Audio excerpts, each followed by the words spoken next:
पहले तो आप सभी को नए वर्ष की शुभकामनाएं और आने वाले मकर संक्रांति की भी शुभकामनाएं। आज इस एक पॉइंट पे ही हम लोग बात करेंगे जो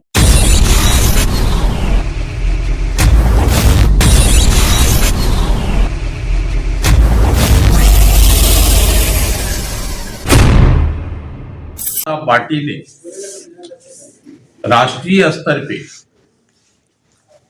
इस देश के गांव के विकास और गांव में जो अकुशल श्रमिक रहे हमारे, उनके लिए जो एक बहुत पहले से अलग अलग नामों से 1960 से ही एक योजना जो चल रही थी, इधर फिर उसका एक संशोधन करके उसमें बहुत सारे शॉर्ट में विकसित भारत जी राम जी करके जो योजना आई,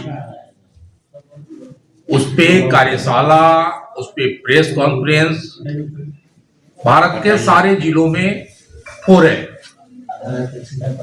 उसी क्रम में बक्सर भारतीय जनता पार्टी द्वारा भी आज की यह प्रेस वार्ता आहूत है, जिसके मुख्य वक्ता, मुख्य अतिथि के रूप में हम सबके विधायक आनंद मिश्रा जी उपस्थित हैं। मैं आनंद जी से आग्रह कर रहा हूं कि इस योजना के बारे में प्रेस के मित्रों को बताएं। जी बहुत धन्यवाद भैया। पहले तो आप सभी को नए वर्ष की शुभकामनाएं और आने वाले मकर संक्रांति की भी शुभकामनाएं।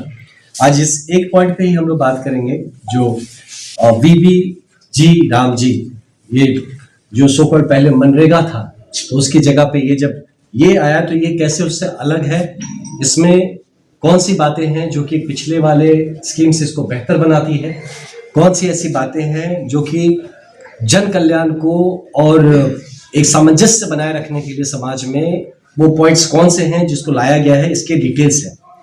तो वीबी जी राम जी विकसित भारत गारंटी फॉर रोजगार एंड आजीविका मिशन ग्रामीण फुल फॉर्म है।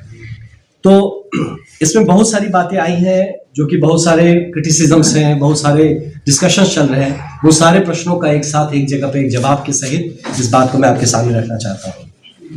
तो राम का नाम जुड़ते ही जब देख रहे हैं आप कि जहां इसमें जी राम जी आता है तो राम का नाम जुड़ते ही लोग पता नहीं क्यों परेशान हो जाते हैं, जबकि महात्मा गांधी के नाम पे था तो महात्मा गांधी जी खुद ही थे जो कि राम राज्य की बात कहते थे।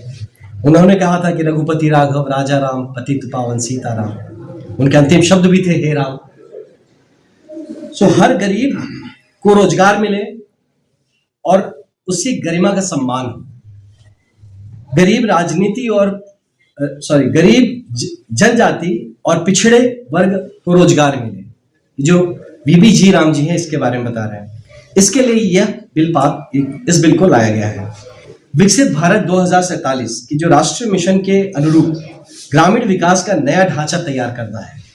यह पूरा बिल महात्मा गांधी जी की भावना के अनुरूप है और राम राज्य की स्थापना के लिए लाया जा रहा है। नई योजना में काम के दिन ज्यादा होंगे और साथ ही मजदूरों को पारिश्रमिक भी जल्दी मिलेगा। हर ग्रामीण परिवार को जो बिना कौशल वाले काम करने को तैयार है, हर साल पहले 100 था 125 दिन का वेतन युक्त रोजगार दिलाया जाएगा। वन क्षेत्रों में काम करने वाले अनुसूचित जनजाति के कामगारों को 25 दिन का अतिरिक्त रोजगार मिलेगा। इससे कृषि और मजदूरी के बीच संतुलन स्थापित किया जाएगा। मनरेगा साल 2006 में लागू हुई थी। सरकारी आंकड़ों के मुताबिक अगर देखा जाए तो करीब 11.74 लाख करोड़ रुपए इस पे खर्च हो चुके हैं। इसमें हमारी सरकार ने 8.53 लाख करोड़ रुपए खर्च किए हैं। इस विधेयक में 125 दिन के रोजगार की गारंटी दी जा रही है। यह कोई कोरी गारंटी नहीं, बल्कि 1.51 लाख करोड़ रुपए से अधिक की राशि का प्रावधान भी किया गया है। रोजगार योजना का नाम पहले से महात्मा गांधी जी के नाम पर नहीं था, जो मनरेगा हम जानते हैं।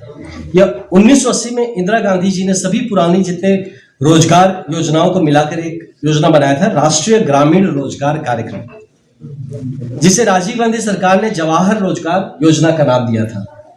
सोनिया मनमोहन सरकार ने 2004 में इसे नरेगा किया, NREGA, जिसे 2005 में मनरेगा बना दिया गया।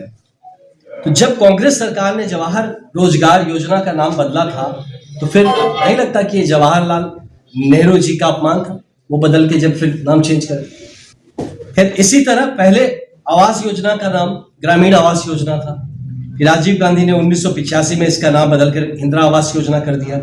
अप्रैल 2005 में ग्रामीण विद्युतीकरण योजना को राजीव गांधी ग्रामीण विद्युतीकरण योजना बनाया गया, जिसे 25 जुलाई 2015 में फिर दीनदयाल उपाध्याय ग्राम ज्योति योजना किया गया। हर योजना में गांधी नेहरू परिवार का नाम जबरन जोड़ा गया। मोदी सरकार में नाम नहीं, काम बोलता। 2005 में जब मनरेगा शुरू हुई तब ग्रामीण बेरोजगारी बड़ी चुनौती थी। 2005 के बाद ग्रामीण भारत बदल चुका है। अब इसके आंकड़ों को आप देखिए, 2011-12 में ग्रामीण गरीबी 25.7% थी। 25.7% ग्रामीण गरीबी थी, जो कि 2023-24 में घटकर मात्र 4.86% रह गई। कनेक्टिविटी में सुधार हुआ है और आजीविका में विविधता आई है। पुराना जो ओपन एंडेड मॉडल था, अब आज की ग्रामीण अर्थव्यवस्था से वो मेल नहीं खाता है।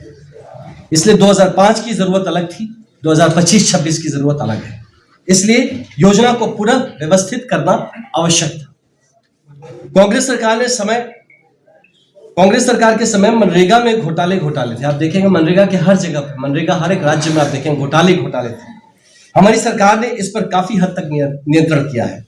पहले कोई ट्रांसपेरेंसी आपको नहीं दिखती थी, अब रियल टाइम में डेटा अपलोड, जीपीएस, मोबाइल से मॉनिटरिंग और अब एआई आधारित फ्रॉड डिटेक्शन भी किया जाएगा। इससे सभी लाभार्थी को काम मिलेगा और जीवन स्तर सुधरेगा।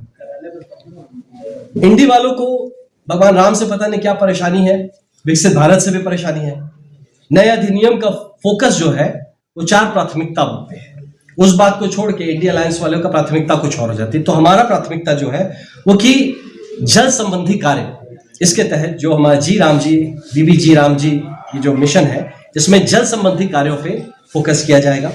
कोर ग्रामीण बुनियादी ढांचा पे फोकस किया जाएगा। आजीविका संबंधी बुनियादी ढांचा पे फोकस किया जाएगा और खराब मौसम के कारण काम में कमी को कम करना, इस पे फोकस किया जाएगा। किसानों को लाभ कटाई के मौसम में योजना 60 दिन तक के लिए बंद की जा सकेगी, ताकि बुआई फसल के समय श्रमिक उपलब्ध रहे। पहले ये होता था कि मनरेगा में काम के कारण से बहुत श्रमिक मिलने मुश्किल हो जाते थे, लेकिन अभी करीब 60 दिन जब बुआई और कटाई का टाइम आएगा तो उस टाइम में 60 दिन के लिए ये स्कीम को सस्पेंड किया जाएगा, ताकि आप जो हमारे श्रमिक हो वो खेत के लिए उपलब्ध रह सके। बेहतर सिंचाई, भंडारण, सड़क, बाजार पहुंच और बाढ़, सूखा, सुरक्षा, इन सब चीजों पे ध्यान देते हुए इस पूरी योजना का इसको लाया जा रहा है। बीबी जी राम जी बिल में प्रावधान है कि बुआई और कटाई के मौसम में 60 दिन काम बंद रहेगा। मनरेगा में ऐसा कोई प्रावधान नहीं था। नए बिल में मनरेगा के उलट हर हफ्ते भुगतान का प्रावधान है। नई योजना में खर्च राज्यों की भागीदारी रहेगी, जो सेंटर और राज्य के बीच में, वो पूर्वोत्तर और हिमालयी राज्यों में करीब उसमें 90% केंद्र इसका पूरा खर्च वहन करेगा और 10% राज्य। अन्य राज्यों में 60% केंद्र और 40% राज्य। सभी कार्य विकसित भारत राष्ट्रीय ग्रामीण इंफ्रास्ट्रक्चर स्टैक में शामिल होंगे। मजदूरी दरें जो है वो केंद्र सरकार द्वारा अधिसूचित होंगी। यदि 15 दिन में रोजगार नहीं मिलता तो बेरोजगारी भत्ता राज्य सरकार भी देगी। एक central rural employment guarantee council बनाने का भी प्रस्ताव है। देश के लगभग 600 संस्थानों, योजनाओं और पुरस्कारों के नाम गांधी परिवार पर रखे गए। खेल रत्न पुरस्कार भी राजीव गांधी जी के नाम पर रख दिया गया, जबकि खेल से उनका कोई योगदान ऐसा तो दिखता नहीं है। तो प्रधानमंत्री नरेंद्र मोदी जी ने अपने या किसी के नाम पे कोई योजना का नामकरण नहीं किया, बल्कि उसे सेवा के भाव से जोड़ा है। तो विकसित भारत गारंटी फॉर रोजगार आजीविका मिशन ग्रामीण, जिसको हम बीबी जी राम जी कहते हैं, ये पूरी तरह से हमारे लोगों के लिए, हमारे समाज के लिए और विकसित भारत का जो सपना है उसको पूरा करने के लिए ये पूरी तरह से समर्पित कार्यक्रम है। धन्यवाद।